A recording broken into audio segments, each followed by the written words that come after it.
You're listening to Conferences Online Allergy from Children's Mercy Hospital in Kansas City, Missouri. Today is October 16th, 2023. We will be starting our immunology course with How the Immune System Works by Dr. Lauren Sompayrac. Our first chapter is an overview presented by Dr. Nikita Raje. She is an associate professor of internal medicine and pediatrics and is the chief in the section of allergy immunology at Children's Mercy Hospital.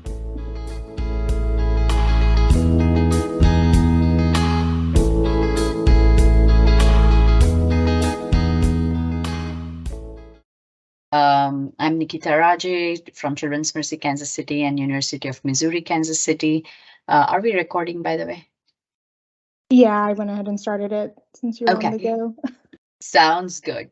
And so we will be discussing the chapters one after another, and Lauren Sompayrac might go faster. So I'll send you the calendar by next week on how many chapters we do. We talk about each with each talk. This is a pretty simple textbook, but it gives you a good overview. Just a piece of advice that if you guys are able to keep up with the reading, that is the best way to learn, because it becomes really hard to catch up on these chapters. So please make sure you read. Please make sure you interact. And if you have questions, stop me in between.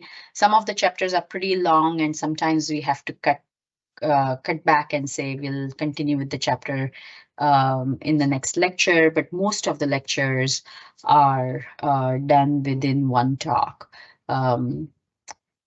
Here's my email. If you have questions, you guys already know how to reach me, so feel free to send me a message, text me, or email me with your questions.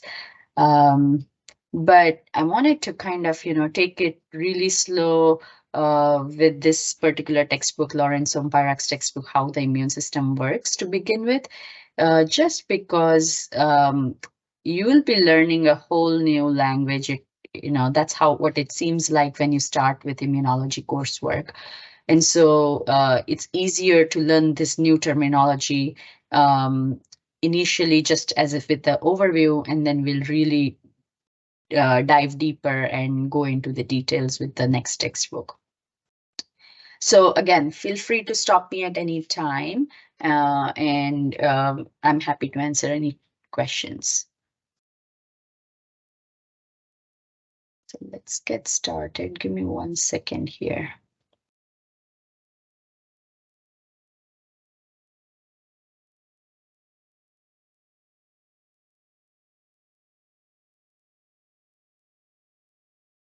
All right.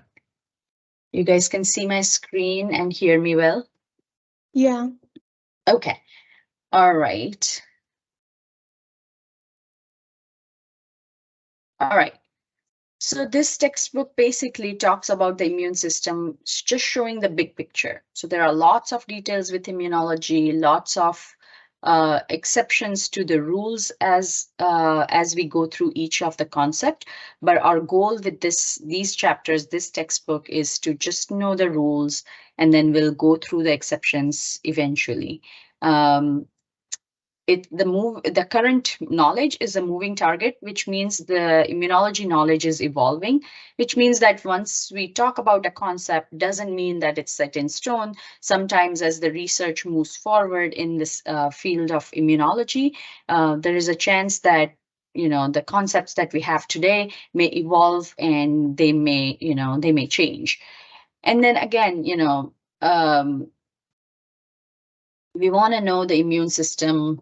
Immune system's made up of lots of different cells and proteins, and it's the immune system, the way it works, it puts in team effort. So really important to know all the players. And what else can show us that information than a football game? So we know that the football game is complex, but then if you are watching your game on a screen and you are really focused on one part of the game, you may actually miss the big picture. So for example, if the game is showing, if the screen is showing the tight end running really across the field, and then suddenly stopping, you may not realize what's going on if you're not looking at the big picture. And then it may turn out that they are trying to do that so that the running back has a chance as an open field so that they can move across the field for a touchdown. So really, it's important to look at the big picture. It's not one player in isolation, but lots of players of the immune system working hand in hand for the overall effect that you might be seeing. So there are various layers of defense. So what's the first line of defense that you guys can think of for the immune system? The skin. Okay, yeah, so physical barriers, right? So that includes the skin, as well as the mucous membrane. Um, Interestingly, skin is the overall surface area for the skin is about 2 square meters. So that provides a first line of defense. But then if you think of the mucous membranes that covers lots of that provides the majority part of that physical barrier against the microbes is really 400 square meters. So it's as big as 2 tennis courts. And so you can imagine um, the immune system has a large task at its hand to make sure that all of that area is covered. So the physical barrier is provided by these, but then the second line of defense comes in, and that's our innate immune system. The third line of defense is the adaptive immune system.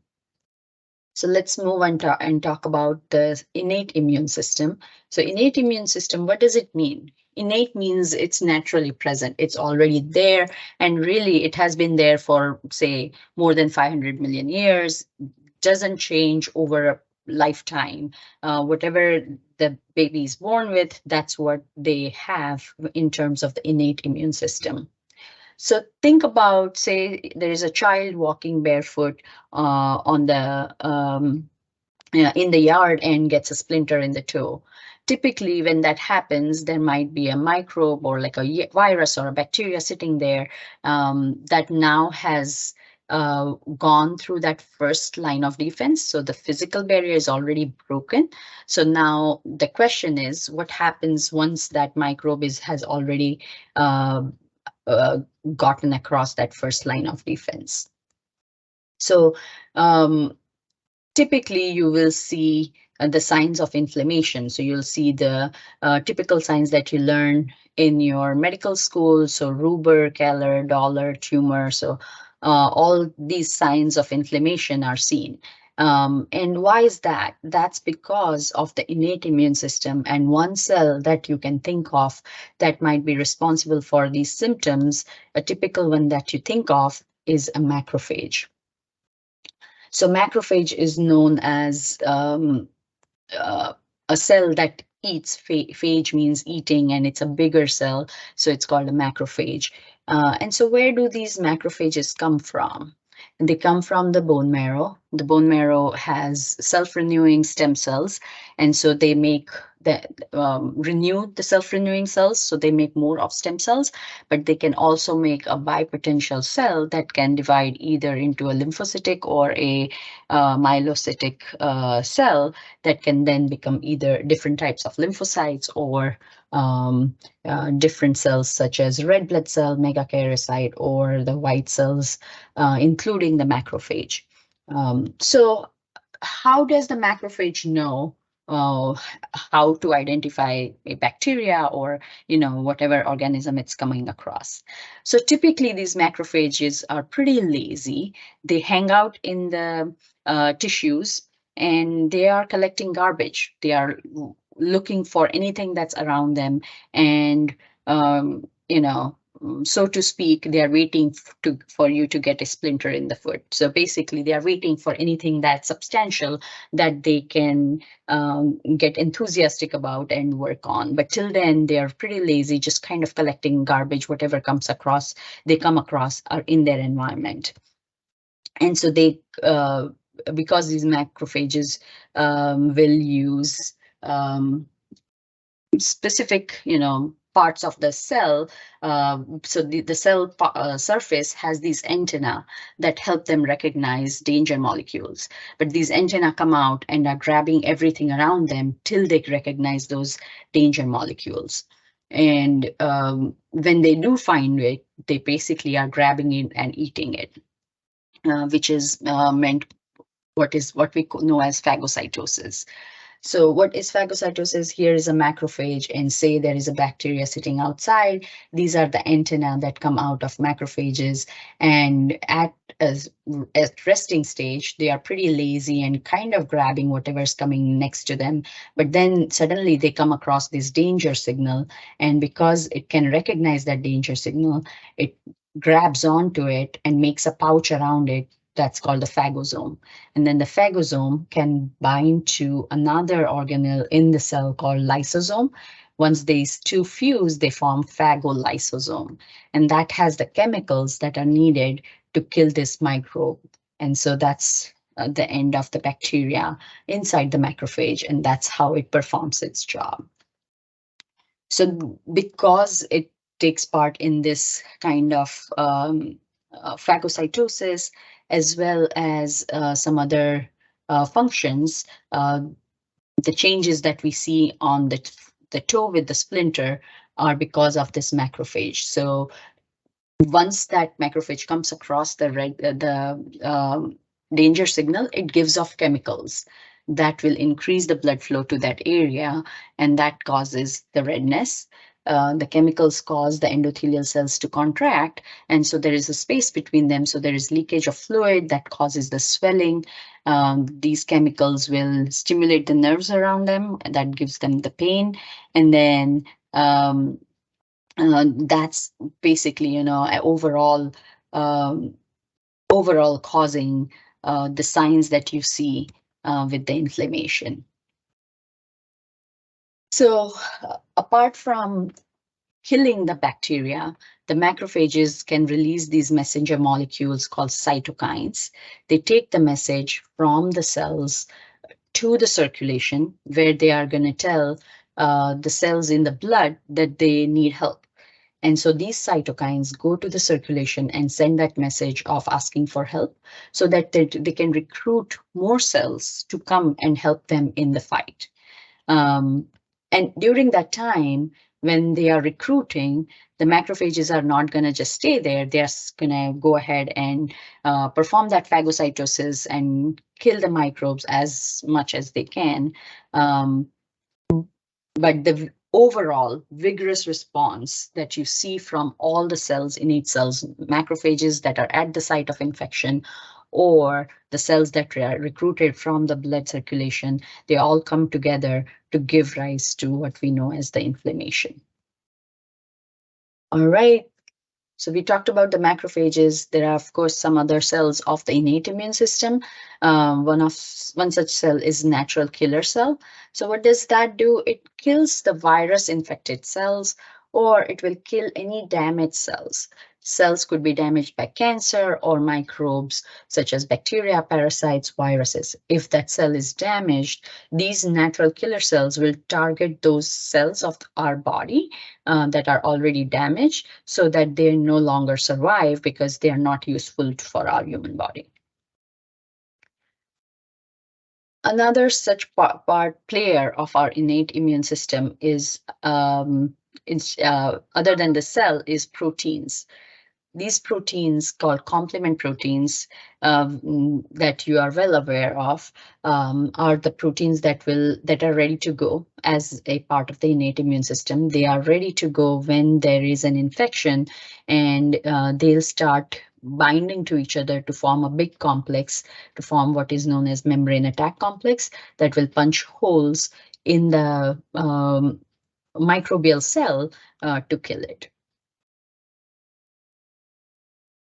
All right, so let's move on. We talked about the innate immune system.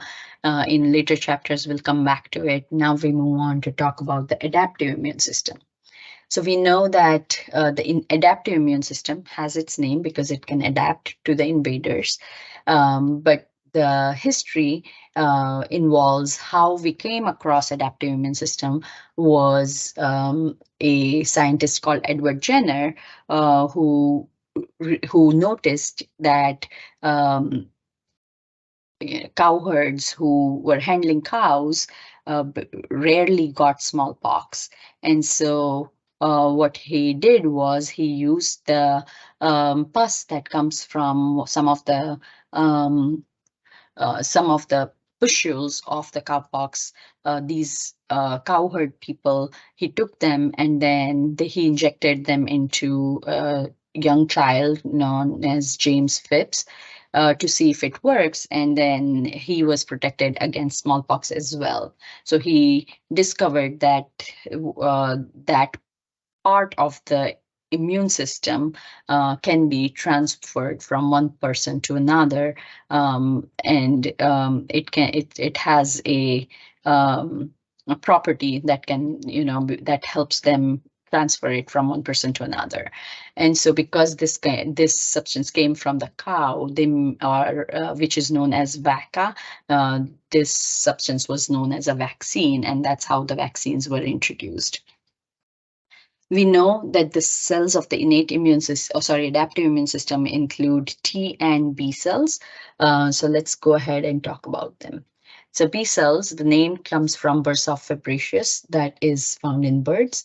In humans, B cells are formed in the bone marrow, and the B cells then give rise to plasma cells, which are the factories of antibodies. Their job is to mainly just produce antibodies. What are antibodies? They are weapons that are used against any organic molecule. Or more specifically, the antibodies are the weapons that are that target antigens. So what are these antibodies? They are a molecule made of different chains called heavy chains and light chains. So two heavy chains, two light chains come together to form an antibody molecule, and antibody molecule is divided into something called FAB. So F stands for fragment. So antigen binding fragment is called FAB, whereas the constant portion is called the FC, constant fraction is called the FC region. So the upper part that comes in contact with the antigen that's formed by both light and heavy chain is called the FAB region, and then the FC region mostly made of the heavy chains, and then there is a junctional region that has the light chain as well. So that's what an antibody molecule looks like, with two heavy chains, two light chains, two FAB regions, two FC regions. And the FC region is the one that determines the class of the antibody. And it gives the physiochemical properties to the antibody molecule that determines how it functions. So the different classes based on the FC region. So going back again, we are talking about the lower portion, the FC region, that determines the classes of antibodies. The classes of antibodies are IgG, A, M, E, and D. And then the FAB region. How is the FAB region formed? It's the region, as I mentioned, that binds to the specific antigen. These antibodies are vary from each other based on their FAB region. So there are antibodies that might be specific for the flu virus, or antibodies that are specific for HIV virus or a strep pneumonia bacteria antigen, and for each of the specificities. And so not just strep pneumonia antigen, it is specific for different proteins in that particular bacteria. So there are various antibodies with varied specificities that are needed to protect against most of the antigens that are present in the universe. So imagine the number of antibodies that are needed to cover all kinds of antigens around us. So the estimate is that there should be around 100 million types. But if you think about it, these antibodies are produced by the B cells or the plasma cells. But when we think about the B cells, if they are making these antibodies, they would need the DNA that's needed to create these different 100 million types of antibodies. So how would that work? That would mean that the B cells would need different genes that make about 10,000 heavy chains and 10,000 light chains to come up with different combinations that can make 100 million different antibodies. That would use up pretty much all the 25,000 genes in the cell, in these B cells, but that would mean most of the B cell genes. So how does B cell then do anything else other than make antibodies, right? How does it survive? It needs genes that are meant for survival and things like that. So it's not a feasible system if we think about it this way. But thankfully, that's not how the B cell DNA works. It usually uses this modular design by which it comes up with the different antibodies that can give 100 million different varieties of antibodies. So what is this system? How does it produce these 100 million different types of antibodies? This concept was discovered by Susumu Tunigawa, a scientist in 1977, and he won the Nobel Prize for that. And this modular design says that there are these gene segments in B cells called variable gene segments, or V gene segments, D gene segments, J, and then C. And for each of these variety, there are several different types in each of these categories. So for example, there might be about 40 variable gene segments, numbered V1 to V40, again, about 25 D segments, 6 J segments, and about 10 constant or C segments, right? These, we are talking about the DNA level. These are the gene segments in the DNA of the B cell. So how does it know what antibody to make and how to come up with a combination that would give rise to one type of antibody? So it basically uses these gene segments to recombine.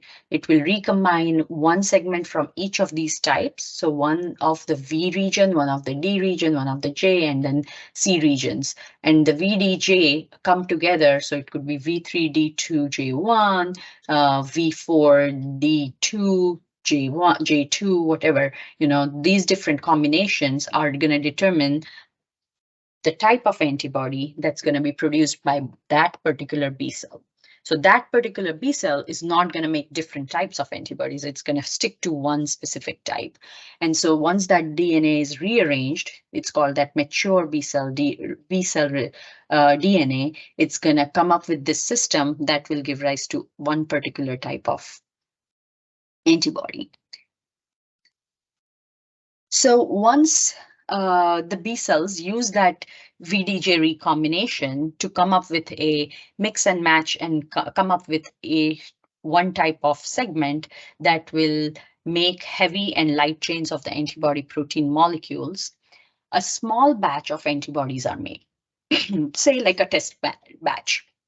It will make a small batch of antibodies, and these test batch of antibodies are going to go to the surface and attach to the surface of the B cells. So now they are going to be called B cell receptors. What does that do? So these B cell receptors are going to then act like a bait. So good part of this is that once these B cells are able to make a test batch, they can actually use it to test against the antigens, right? So they have them on their surface. It acts like a bait and looks for the antigen that it's made for. So say, for example, someone makes a bait, some B cells make bait for a flu virus. So that antigen is that antibody in the form of B cell receptor is gonna hang on to that B cell and wave around to see if there is a flu antigen coming across. In the winter season, in the flu season, someone who gets flu, that virus antigen is going to be, it's the BCR, B cell receptor is going to come across that antigen, and then they're going to attach to it. But if you think about other antigens, say someone comes across some B cells are specific for HIV virus antibody. It will make that B cell receptor. It's going to keep it on the surface, but it's going to most likely not end up with the coming across that antigen. So most of these fish, these BCRs, fish in vein, which means they don't come across what they are meant to make, what kind of antibodies they are meant to make. If they do come across that particular antigen, so say for the flu virus, if it does come across that particular antigen, that's when the clonal selection starts, which means that that B cell gets selected to make more antibodies. So once those B cells are selected that are specific for that antigen, these B cells are going to divide and proliferate to produce more of the B cells of the same type, and all those B cells of the same specificity are going to make a group called clone. Once the clone is sufficiently large, they will give rise to plasma cells. And these plasma cells go to the bone marrow, they stay there, and they act like factories of antibodies. The only antibodies that are going to come out of this particular B cell or these plasma cells are the flu antigen, are the ones that are going to act against flu antigen, right? Because that's what we started with. Once these, say the flu is, the antibodies went ahead, killed the flu virus, and the person is healthy again, the invaders are conquered, the B cells that are specific for that particular antigen are going to die. They are no longer needed at that time. Most of them are going to die, right? But if you think about how big is that clone going to be, it's about, say, 20,000 B cells that are going to make one clone at that time when it's activated. And then the plasma cells can make about 2,000 antibodies every second. All right, so let's look at what these antibodies, say the B cell made the antibodies against the flu virus. What are these antibodies going to do? How are they going to kill, or how are they going to conquer the flu, influenza? So the function of the antibodies is to identify the invaders and tag them for destruction. They do this using the FAB region. So they basically bind to that antigen, and that's all they do. They tag them for destruction, but they really don't kill that particular antigen by themselves. So this function of tagging the antigen is called opsonization, or the word opsonization means to prepare for eating, and that's what it's doing. So the antigen binds to, here is a bacteria. It has these various different antigens, but our antibody that is produced by the B cells that we talked about are particular for a specific antigens on that bacteria, say. What we were discussing was flu virus. This could be any bacteria. And so it's bound to that antigen on that particular microbe.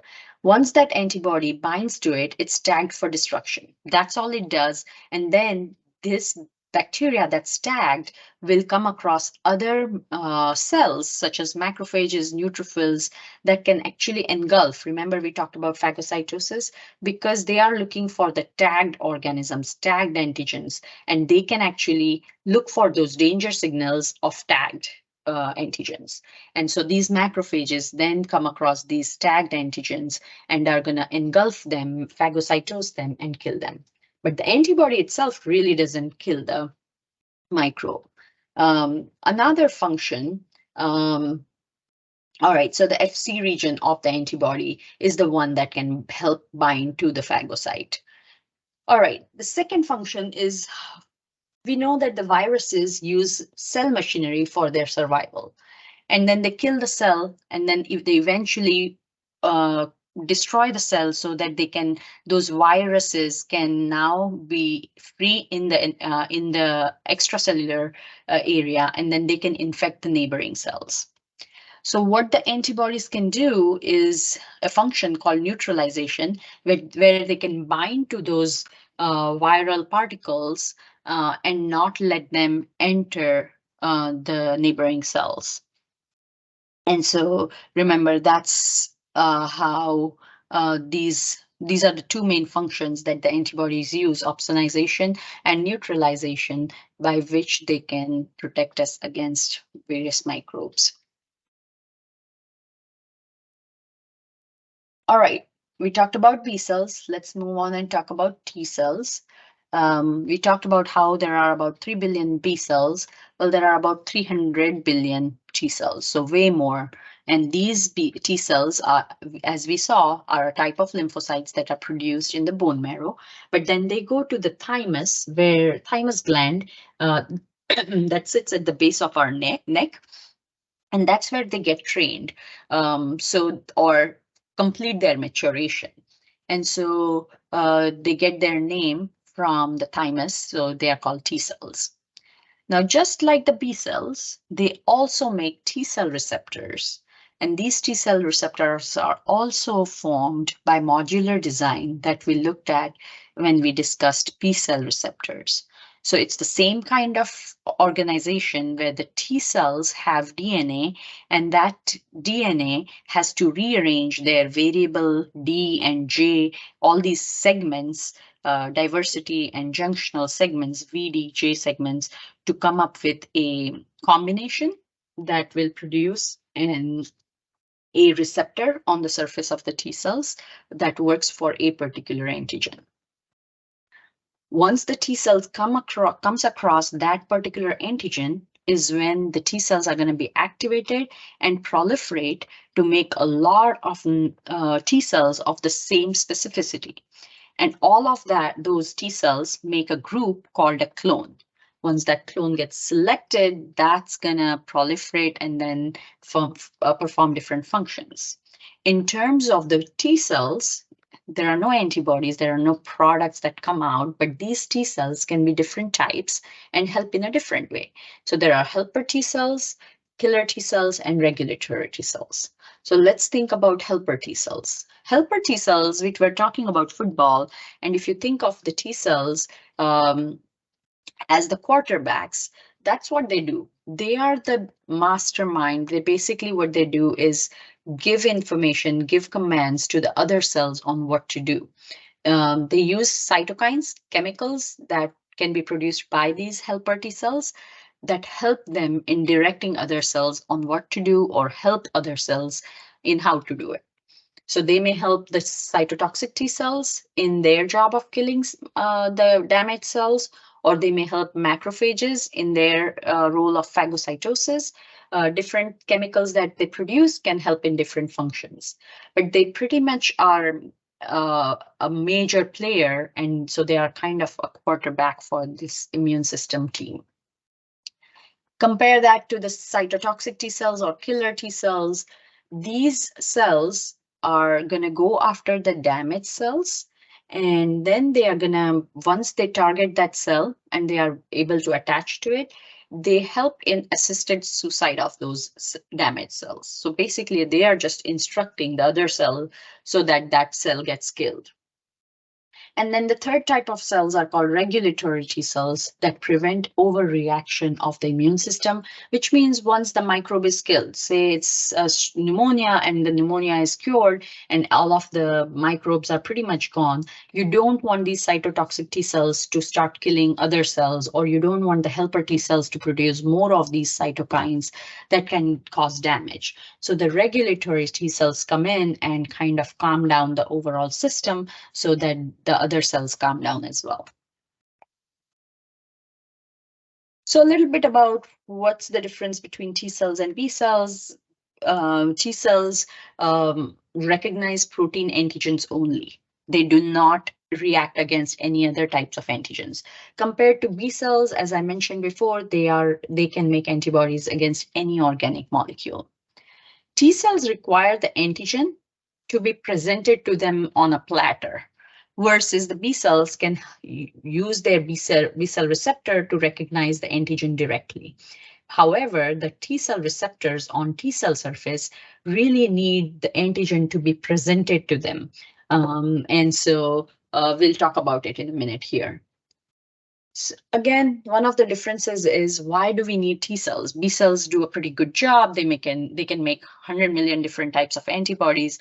Why do you even need the T cells? But there are some microbes, such as viruses, that can enter the cell.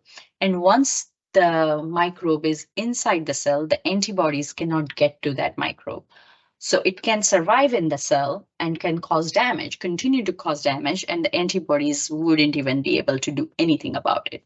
So that's where the T cells come in.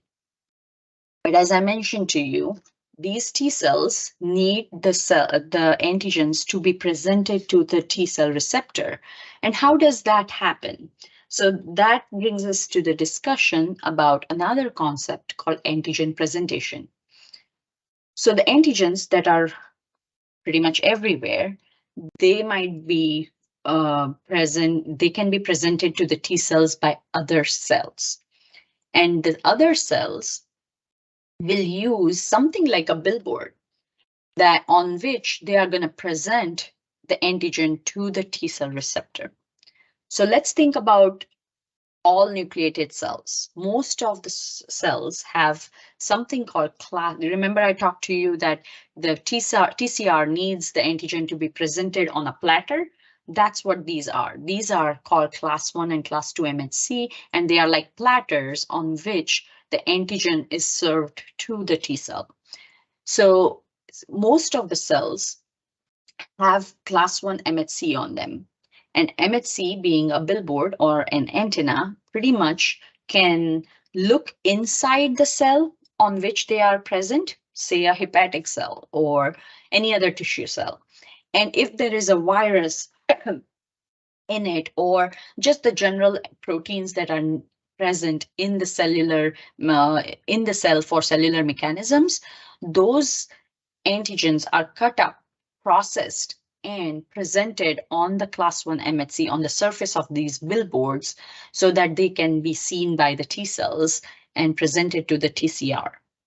So that's a type of MHC billboard called class 1 MHC that's present on most of the cells. However, there are another type of billboards called class 2 MHC that are specific to certain types of presenting cells called antigen presenting cells. These could be macrophages or dendritic cells or some B cells, and on their surface, they have class 2 MHC. So while the class 1 MHC looks into the cell and looks at what's being made in the cell, the proteins that are made in the cell, and put them on out, these class 2 MHC are gonna look at the proteins that were brought in the antigen presenting cells from outside, such as macrophages. They are going to phagocytose some microbes, and then the proteins that are produced from that phagocytosed microbe are going to cut up and then presented on the surface of this class 2 MHC so that those antigens are presented to the T cell receptor on T cells.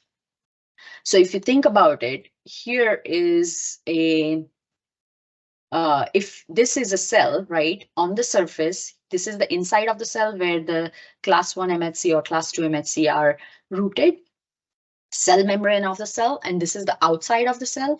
The antigen is going to presented here somewhere, right, outside of the cell. It's going to be presenting on the surface, whereas the T cell is somewhere here where the TCR is going to then interact with that antigen on the class 1 or class 2 MHC.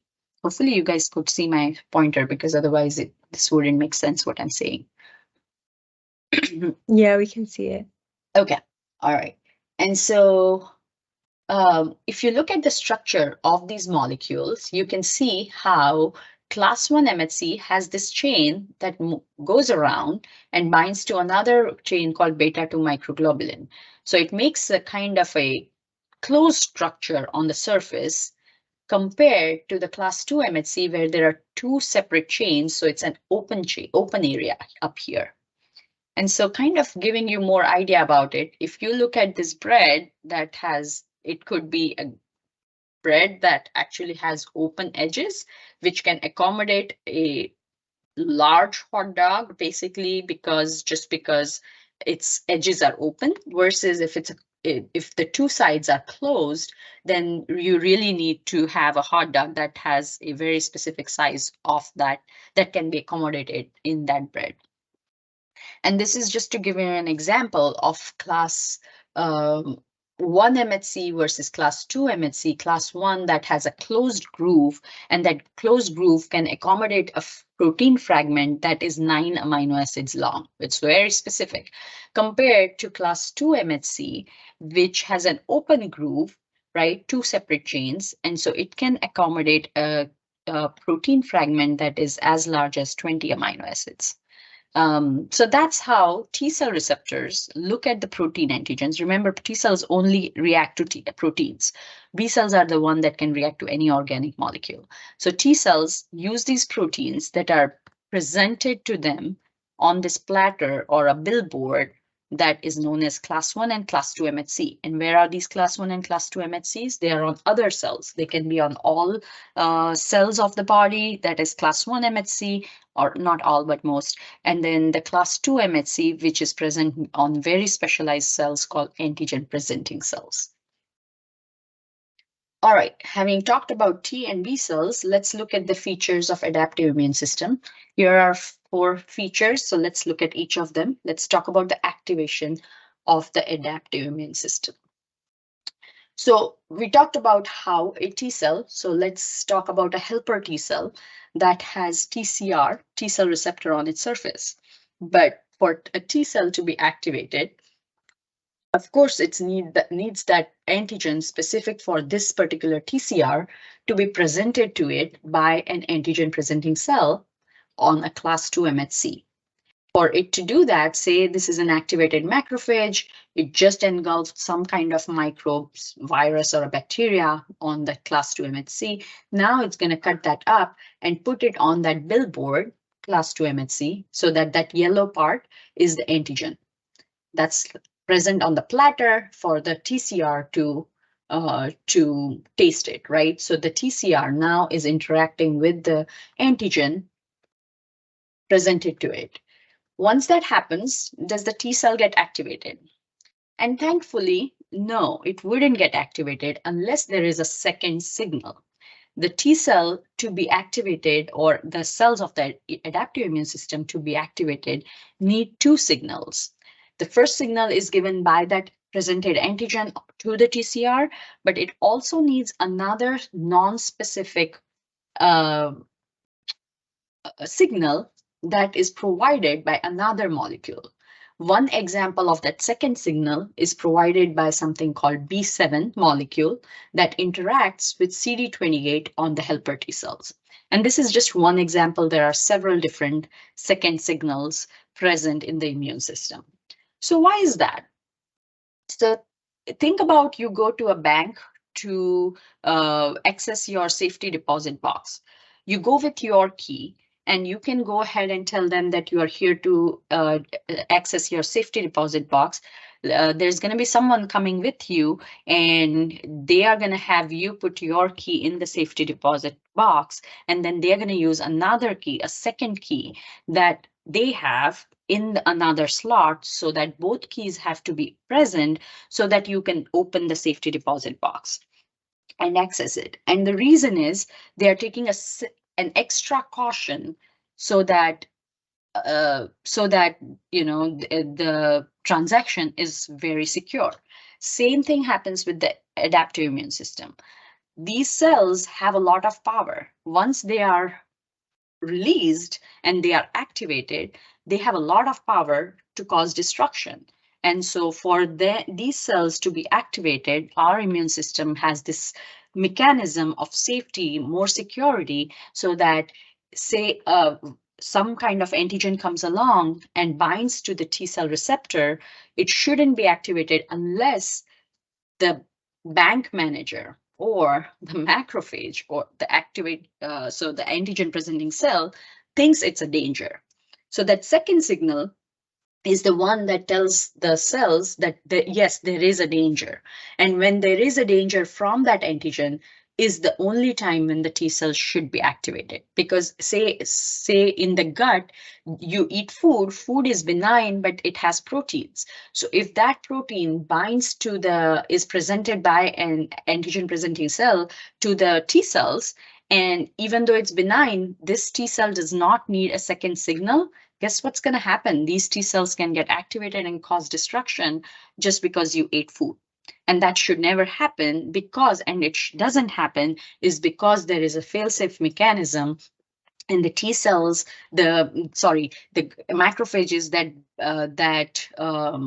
collect a lot of garbage, they may present that antigen, all that garbage, to the T cells, but the T cells are going to wait till the macrophages give that danger signal saying, yes, that's a problem, and that's the only time with that second signal the T cells are going to be activated.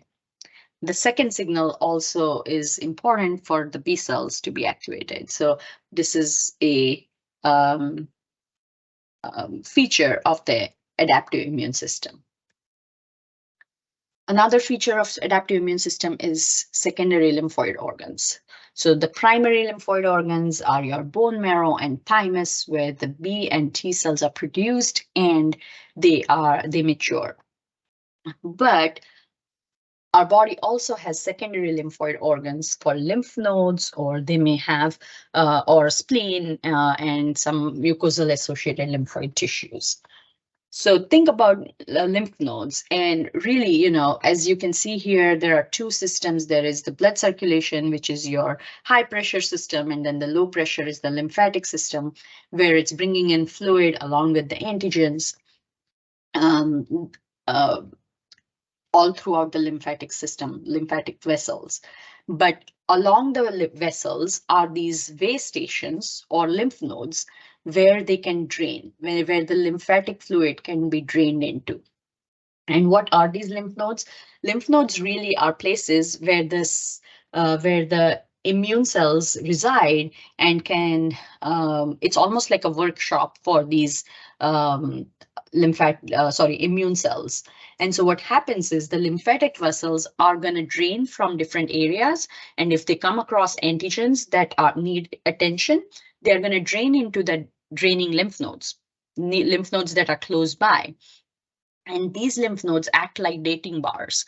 What does that mean? The lymphatic vessels are going to bring in the antigens, and the lymph nodes are going to have T and B cells that will have TCRs and BCRs. And these TCRs and BCRs are specific for particular antigens, so they are waiting to see if they can meet with the antigen that's specific for their TCR or BCR. So these lymph nodes act like dating bars, where if they meet the antigen that they can date, they are gonna get activated, right? And then the B and T cells that are activated are the ones that are gonna either produce antibodies or make cytotoxic or helper T cells from that activation. So that's how the secondary lymphoid organs work. And then another property is immunological memory. Most of the activated cells from that clone that got activated will die once the invader is conquered, but there are few B and T cells that are left back. And these are called memory cells. They are more experienced. They are easier to activate if the same microbe comes along again. Last one is really important, tolerance to self. Remember, B cells and T cells are diverse and they can meet with any potential invader, but sometimes what happens is the ones that are made, the TCR or BCR that are made, have specificity for a particular antigen. And if that happens to be a self-antigen, it can cause autoimmune disease. So most of the T cells and B cells that are circulating in human body are educated to be tolerant to self-antigens so that there are no autoimmune issues.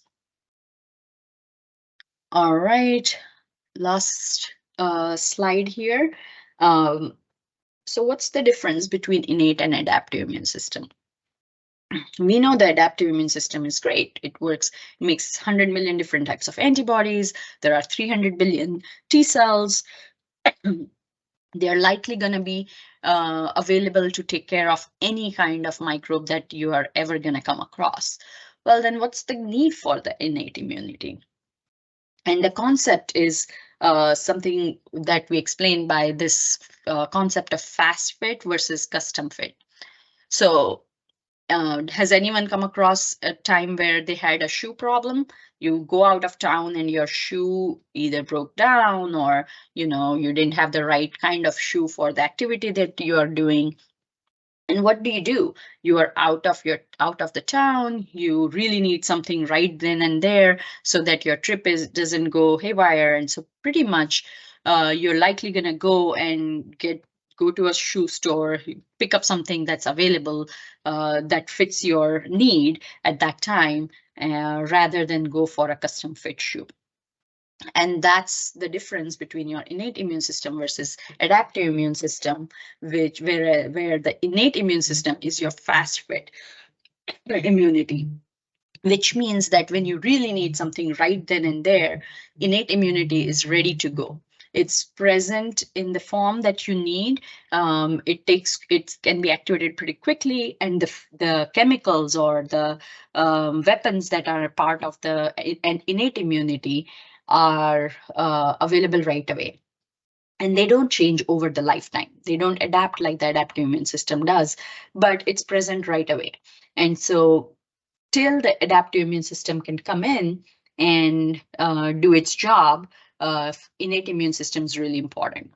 Well, what about the adaptive immune system? The adaptive immune system is great. It's sophisticated. It's really what you want, your custom fit immunity for that particular microbe.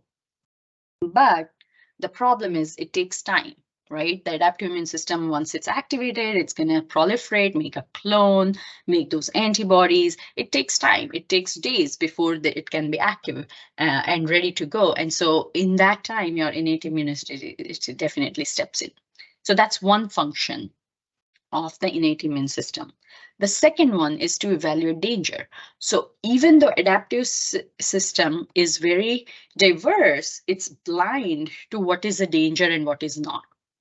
All it does is if it receives that food on a platter, it's going to eat it, right? If it has an antigen that can bind to a T cell receptor, there you go. Adaptive immune system, the T cell or the B cell, is going to say, yeah, this is great. I get what I wanted.